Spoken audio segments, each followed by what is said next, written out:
হে আল্লাহ, তোমার অসীম করুণা এবং ক্ষমার প্রতি আমার ভক্তি জানাই।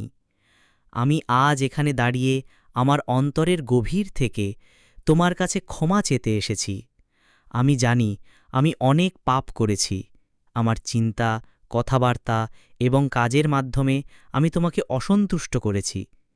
আমি জানি আমি অনেক সময় তোমার নির্দেশের বিরুদ্ধে গেছি এবং তোমার নির্দেশনাগুলো উপেক্ষা করেছি। হে আল্লাহ, আমি নিজের দুর্বলতা অনুভব করি। এ পৃথিবীর লোভ, গৌরব এবং অহংকারে আমাকে বিভ্রান্ত করেছে। আমি তোমাকে ভুলে গেছি যখন আমি সঠিক পথে চলার পরিবর্তে ভুল পথ বেছে নিয়েছি। হে করুণাময়, তুমি জানো আমার দুঃখ। আমি অনেক কষ্ট পেয়েছি।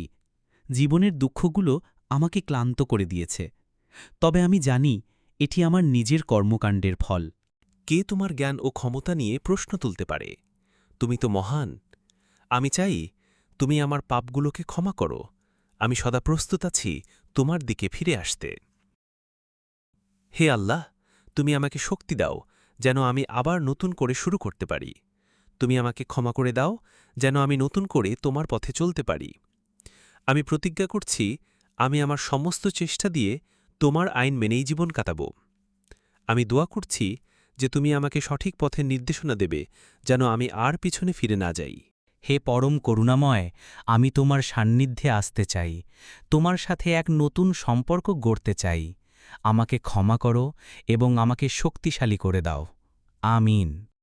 ভিডিওটি ভালো লাগলে আল্লাহর জন্য একটি লাইক ও সাবস্ক্রাইব করে যাবেন। আসসালামু আলাইকুম।